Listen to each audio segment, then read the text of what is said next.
Alors aujourd'hui, on va se pencher sur une énigme, un vrai puzzle architectural qui dessine le visage de nos continents. La question a l'air simple, mais la réponse, elle, est bien plus complexe qu'on ne le pense. Pourquoi les horizons des villes européennes sont-ils si plats, surtout quand on les compare au reste du monde? Regardez un peu ça. D'un côté, on a la silhouette qu'on connaît tous, celle d'une capitale européenne, chargée d'histoire. Et de l'autre, cette forêt de verre et d'acier d'une métropole américaine ou asiatique. Alors comment on explique un contraste aussi saisissant? C'est justement ça qu'on va décortiquer ensemble. Ok, pour faire simple, les horizons européens sont généralement bas, assez étendus, et tout est organisé pour préserver le cœur historique. A l'inverse, en Amérique ou en Asie, on privilégie la densité, la modernité, avec des quartiers d'affaires bien centraux qui, eux, grimpent vers le ciel. La grande question, c'est pourquoi cette différence si radicale?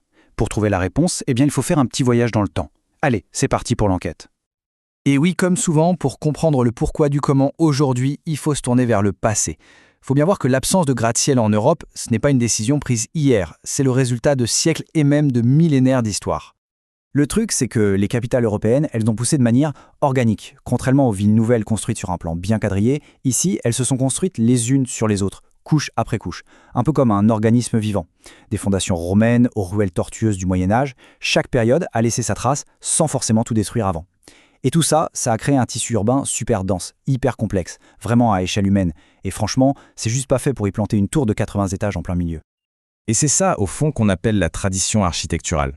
En Europe, cette tradition, elle est vraiment basée sur la pierre, sur l'harmonie des proportions, sur une sorte de continuité dans le style. Alors, imaginez venir percer cet horizon avec une structure qui n'a rien à voir. Pour beaucoup, ce serait comme casser cet ADN culturel. Allez, deuxième indice. Et là, on passe de l'histoire aux valeurs d'aujourd'hui. Parce que, attention, ce n'est pas juste une question d'héritage suivi. Non, c'est un vrai choix culturel bien actif et complètement assumé. Et là, on touche à un point essentiel. En Europe, une ville comme Rome, Prague ou Amsterdam, c'est pas simplement un endroit où l'on vit et où l'on travaille. C'est un véritable musée à ciel ouvert, un témoin vivant de notre histoire à tous. Du coup, la priorité, ce n'est pas tant de construire plus haut, mais plutôt de chérir et de protéger la beauté de ce qui est déjà là.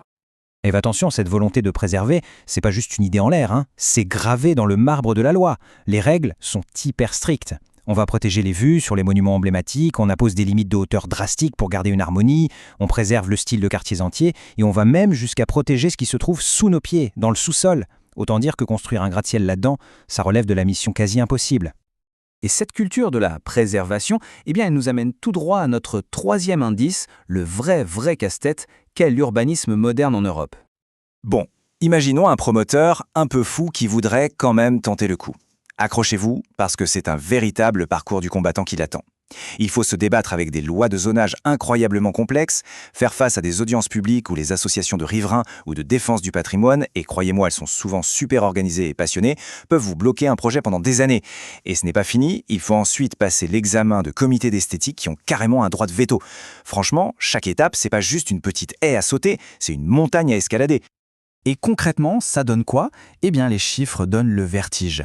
Pour mettre les choses en perspective, aux États-Unis, faire approuver un gratte-ciel, ça peut prendre, disons, 3 à 5 ans. En Europe, pour un projet similaire dans un centre historique, si tant est que ce soit même envisageable, on parle facilement de 10, 15 ans, voire plus. Économiquement, c'est juste ultra dissuasif. Bon, si on résume, on a nos 3 grands indices, l'ADN historique, la culture de la préservation et ce fameux labyrinthe administratif. Maintenant, mettons tout ça ensemble pour voir ce que ça donne. Donc, on le voit bien, il n'y a pas une seule et unique raison. C'est vraiment un cocktail de plusieurs facteurs puissants. Pour faire une image, on pourrait dire que l'histoire, c'est le terrain de jeu. Les valeurs culturelles, c'est la volonté de protéger ce terrain. Et les règles d'urbanisme, ce sont les arbitres qui s'assurent que personne ne triche. Et c'est la combinaison de ces 3 forces qui explique pourquoi, au final, les skylines européennes gardent les pieds sur terre. Alors, est-ce que ça veut dire que l'Europe est condamnée à rester un musée figé dans le temps? Non, pas vraiment. La question de la modernité, elle est bien là, et des solutions assez intelligentes commencent à voir le jour. Prenons Paris, par exemple. C'est l'exemple parfait d'un compromis, d'une solution assez maligne. D'un côté, on a le Paris historique, auquel on ne touche quasiment pas, la préservation est maximale. Et puis, juste à côté, mais bien séparé, on a le quartier de la Défense. Là, c'est une autre histoire, c'est le royaume de la modernité et des gratte-ciel. Ce concept de ville dans la ville, qu'on voit aussi à Londres avec la City ou Canary Wharf, c'est un peu la réponse de l'Europe. Ça permet de rester dans la course économique mondiale, de construire moderne, tout en préservant ce qui fait le charme et l'unicité de ces villes, leur âme, leur histoire. Au final, tout ça nous ramène à une question de fond, une question qui continue de modeler nos villes. Le caractère historique d'une ville est-il plus important que sa croissance future? Faut-il choisir entre les deux? L'Europe, pour l'instant, semble avoir trouvé son propre équilibre, son compromis. Mais le débat, il est très très loin d'être clos.